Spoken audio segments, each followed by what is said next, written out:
नमो जिणाणम। आचार्य पूज्यपाद स्वामी हमारे लिए समझाते हुए कहते हैं कि भाई यह जो भावना हुई है कि मैं व्रतादिक पालन करके स्वर्ग आदि की प्राप्ति करूँगा, लोक में धन संपत्ति की प्राप्ति करूँगा, इसका अर्थ हुआ कि सामान्यतया हम इंद्रिय सुखों को प्राप्त कर लेंगे और इंद्रिय सुख मिलते हैं तो हमारे लिए पर्याप्त हैं। हमारी तमन्ना ये है, जो आत्म ध्यान है, निश्चय मोक्ष मार्ग है, आत्मलीनता है और प्रारंभिक भूमिका में जो तत्व ज्ञान है वह जब होना होगा तब हो जाएगा, क्योंकि आपने कहा ही है कि स्वभाव की प्राप्ति स्वयं ही जीव को होती है।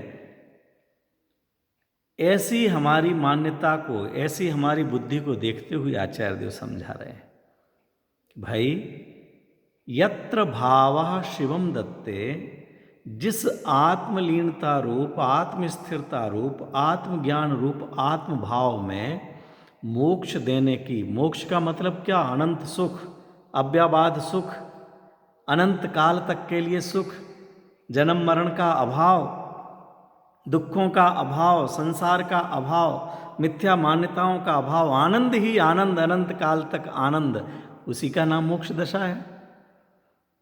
तो जिस आत्म भाव से मोक्ष की प्राप्ति हो सकती है, उस भाव से स्वर्ग की प्राप्ति तो क्या है? तुम इस आत्मभाव को छोड़ करके, सम्यक दर्शन ज्ञान चारित्र को छोड़ करके केवल व्रताधिक करना चाहते हो, उसमें ही लगना चाहते हो, यह उचित नहीं है। जो निश्चय रत्नत्रय कहलाता है, वीतराग रत्नत्रय कहलाता है, सम्यक दर्शन ज्ञान चारित्र, वह साक्षात मोक्ष का मार्ग है, मोक्ष स्वरूप है, आनंद स्वरूप है। और जब वह पूर्ण ना हो तो जो राग शेष रहता है, उस राग के कारण से जीव को स्वर्गादिक की प्राप्ति तो सहज ही हो जाती है। वो कोई उसके लिए कुछ अलग से नहीं करना पड़ता है काम। मोक्ष जाने का जो प्रयास है, वह मोक्ष जाने का प्रयास स्वर्ग तक तो वैसे ही पहुंचा देता है। समझने जैसी बात है, लेकिन जो आगम का सिद्धांत है उसको भी सम्यक रीति से समझना। तत्वार्थ सूत्र जी में भी कहा है, सम्यक त्वम च, सम्यक दर्शन से देव आयु का आश्रय बंद होता है, आश्रय होता है। वहाँ आचार्य देव ने अपेक्षा स्पष्ट की है कि सच में सम्यक दर्शन कोई देव आयु का कारण नहीं है, क्योंकि सम्यक दर्शन ही मुक्ति का कारण भी हो और सम्यक दर्शन ही संसार का भी कारण हो, क्योंकि देवगति भी तो है तो संसार में। और चारों ही गति के माही मैं दुख पायो सो सुनो, मैंने चारों ही गतियों में दुख पाया है। देवगति में भी कोई सुख शांति है ऐसा नहीं समझ लेना। देव पर्याय में जो भी जीव जाते हैं वो सुखी हैं ऐसा नहीं समझना। वहाँ पर भी विषय चाह दावा नल दह्यो, वहाँ भी विषयों की चाह में जीव जलता है, वहाँ असंयमित जीवन होता है।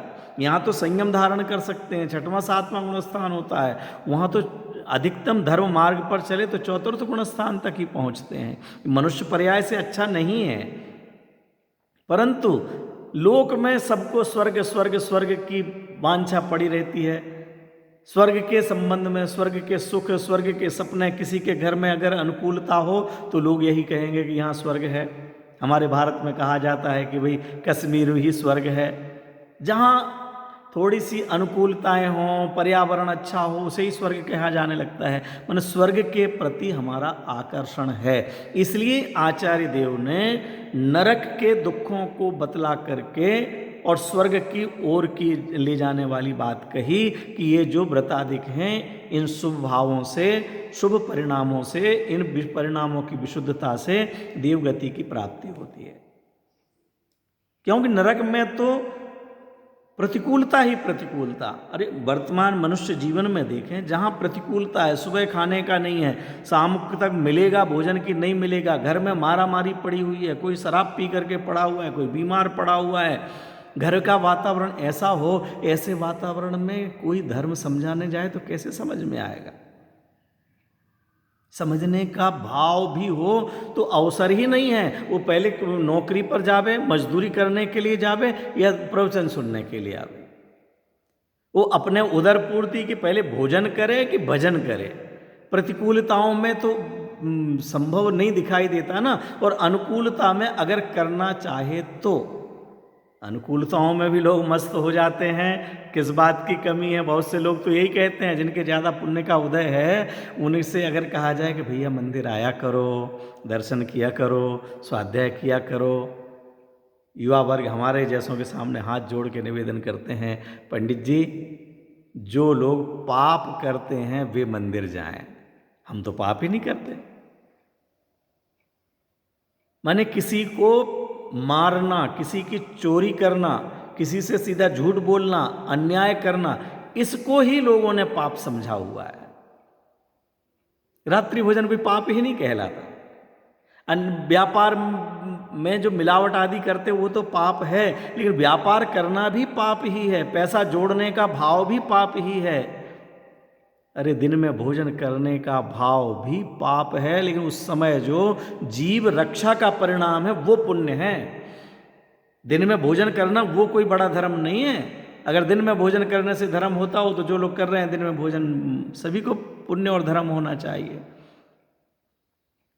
टीवी देखते रहते हैं, अखबार पढ़ते रहते हैं, इसमें किसी को पाप लगता ही नहीं है। टीवी देख रहे थे, क्या कर रहे थे? अरे पाप क्यों कर रहे? इसमें क्या कर दिया हमने? जबकि ये जो वर्तमान की महामारी जैसा प्रसंग बना है, वो ऐसे प्रसंग, ऐसे ही दृश्यों को देखकर पूरे विश्व के करोड़ों अरबों लोगों ने एक जैसी अनुमोदनाएं की हैं। हम कह नहीं सकते हैं कि किस प्रकार के पाप की अनुमोदना की होगी, किस प्रकार से जीवों को परेशान करने की भावनाएं भाई होंगी, किस तरह लोगों को मारने मरने की भावनाएं की होंगी, जिसके फल में आज पूरा विश्व हजारों किलोमीटर के एरिया में फैला हुआ इधर से उधर तक, और करोड़ों लोग एक साथ परेशान हो रहे हैं, दुखी हो रहे हैं, सशंकित हो रहे हैं। कोई निर्भय नहीं रह पा रहा है। आज लोगों को भयभीत करने का जो भावनाएं बनी होंगी, अनुमोदनाएं की होंगी, उसका फल है कि आज सब जीव भयभीत हैं। अपने भाई के से भी हाथ मिलाना हो, माने किसी कारण से हाथ पकड़ना हो, तो भय लगता है कि हाथ पकड़ूं कि ना पकड़ूं।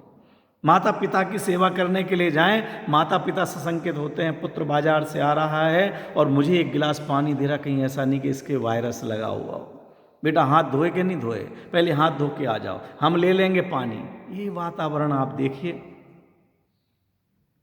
इसलिए कहा जाता है स्वर्ग में सुख, स्वर्ग में सुख, स्वर्ग में सुख। लेकिन पहली बात तो ये मान लीजिए कि सच में स्वर्ग में भी सुख नहीं है, वो केवल कहने का सुख है, इंद्रियजन्य सुख है।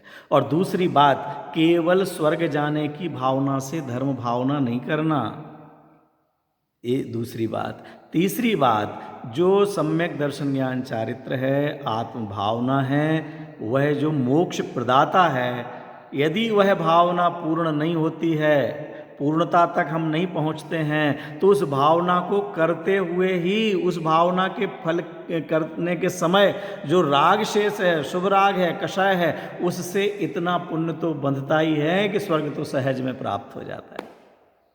सच में मित्रों, स्वर्ग जाने के लिए, देवगति पाने के लिए जैनों के लिए कुछ अलग से पुरुषार्थ करना पड़े ऐसा है ही नहीं। हमारा तो ज्ञानाचार, हमारा श्रावकाचार ऐसा है कि हम अहिंसा का पालन करते हुए केवल अपने जैनाचार का पालन करें, कोई दान आदि ना करें, भले ना कर पाएँ तो कोई बात नहीं, लेकिन केवल हम जैनाचार का पालन करें, उसके फल में भी स्वर्ग आदि तो सहज में मिल सकते हैं।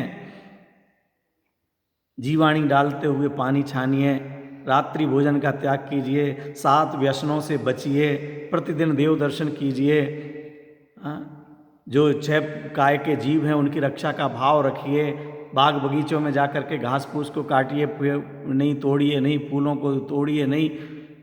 ये कुछ काम ऐसे हैं कि जिनमें केवल जीवों के ऊपर दया करने के भाव से ये काम आप कीजिए। ये काम आप करेंगे और सहजता में ही पुण्य तो ऐसे ही बंध जाएगा। पुण्य बांधने के लिए जैन धर्म मिला है, अरे यहाँ तो पाप और पुण्य दोनों का अभाव करके वीतरागता की प्राप्ति के लिए जन्म मिला है।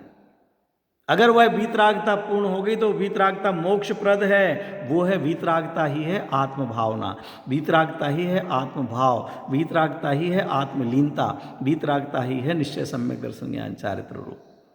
उस निश्चय सम्यक दर्शन ज्ञान स्वरूप आत्मभावना से मोक्ष की प्राप्ति होती है। अगर पूर्णता नहीं हुई तो स्वर्ग तो मिल जाएगा। आत्मभाव यदि मोक्षप्रद स्वर्ग है कितनी दूर। आत्मभाव तो मोक्षप्रद है। आत्मा का श्रद्धान, आत्मा का ज्ञान और आत्मा में लीनता। अरे हम तो कह रहे हैं और सुन रहे हैं, कहते सुनते भी मजा आता है। तो जिसकी चर्चा इतनी सुंदर, वो कितना सुंदर होगा। हमें धन की महिमा है, हमें पद की महिमा है, शरीर की चिंता है। हमें जितना शरीर में रोग है, ये रोग ना हो जाए इसकी चिंता है। इतना हमें मिथ्यात्व रूपी रोग, कषाय रूपी रोग, जन्म जरा मृत्यु का रोग, ये हमें दुखी नहीं कर रहा। हम जुकाम हो जाए तो टेंशन में आ जाते हैं, कहीं वो तो नहीं आ गया। गले में खराश हो जाए चिंता हो जाती है, वो तो नहीं आ गया। और कितने तरह के अंधविश्वासों का पालन करते हैं, कितने प्रकार से हम इस शरीर में अपनत्व बुद्धि करते हैं, इसके लिए भक्ष अभक्ष का सेवन करते हैं। हम इस कोरोना काल में भी खाने पीने की चीज़ों से दूर नहीं हुए। उल्टा अनेक लोग, जहाँ एक और हजारों की संख्या में ऐसे लोग हैं जो इस समय में खूब स्वाध्याय कर रहे हैं, खूब चिंतन मंथन कर रहे हैं, अच्छी चर्चाएं चल रही हैं, वहाँ हजारों लोग ऐसे भी हैं जिनके लिए जैसे मज़ा आ गया, मंदिर नहीं जाना बढ़िया है, स्वाध्याय सभा में नहीं जाना बढ़िया, अब आराम से उठ जाएंगे। पहले उठ के मंदिर जाना पड़ता था, आधा घंटा लगता था, 10 मिनट मंदिर जाने का, 10 मिनट मंदिर से आने का, 10 मिनट मंदिर में, अब आधा घंटे सोया जा सकता है। प्रमाद में गंवाने लग गए हैं। मंदिर जाने के लिए भी एक हमारे लिए मिला है, तो अब कुछ ले नहीं जाना, कुछ छूना नहीं, तो हाथ जोड़ो बस। न घर पे हाथ जोड़ने के अलावा कुछ करते हैं, ना मंदिर में कर रहे हैं। ऐसे भी प्रमादी होते जा रहे हैं। ये बड़ा दुखद हो रहा है। ऐसा नहीं हो। हम तत्व ज्ञान से जुड़ें, जिनवाणी से जुड़ें। अगर जिनवाणी हमारे जीवन में नहीं है मित्रों, तो शांति नहीं आ सकती। क्षणिक हमारे लिए शांति दिखाई दे, हमारे पास खूब ठाट बाट हो गया है, ये ठाट बाट सवरा हाट यहीं पड़ा रह जाएगा। कुछ भी साथ जाने वाला नहीं है। एक क्षण में जीव चला जाएगा, और आज तो कोई कांधा लगाने वाला भी नहीं इस शरीर को मिलेगा। आत्मा तो स्वयं जो कर्म बांधे होंगे उसके अनुसार वो कर्म खींच करके ले जाएंगे। ऊपर जाना है तो ऊपर जाएंगे, नीचे जाना है तो नीचे जाएंगे। तीसरे समय के बाद चौथे समय में तो हम किसी के भी गर्भ में पहुंच गए होंगे, गर्भज होंगे तो अंडे में पहुंच जाएंगे, अंडज होंगे तो नहीं तो सम्मूर्छन होकर के जन्म ले लेंगे। इन परिस्थितियों को समझें, इन परिस्थितियों को समझें। आत्म भावना, आत्मा की महिमा, आत्मा की अपने वैभव को समझने का प्रयास करें। मुझे अपना वैभव जानने का मौका मिला है, कैसे मुझे आत्मा में अपनापन आवे, कैसे इसके प्रति लगन लगे, कैसे जैसी चिंता हमारे लिए शरीर की है। श्रीमद् राजचंद्र जी साहब लिखते हैं, जितनी चिंता तुझे शरीर की है उतनी नहीं, उससे अनंत गुनी चिंता आत्मा की होगी, अनंत गुना चिंतन आत्मा का होगा तो आत्मा की प्राप्ति होगी। इतना पुरुषार्थ जगाओ। क्यों? एक भव में अनंत भवों का अभाव करना है। एक भव में अनंत भवों का अभाव करना है। हमें इस भव की सार्थकता भव के अभाव के मार्ग पर चल करके ही होगी। हम कुछ ऐसा करें। वो आत्म भावना तो आनंदप्रद है, मोक्षप्रद है। अगर वह भावना पूर्ण नहीं हुई, हम पूर्णता को प्राप्त नहीं पा पाए, तो स्वर्ग तो कितनी दूर है। स्वर्ग की चिंता क्यों करते हो भाई?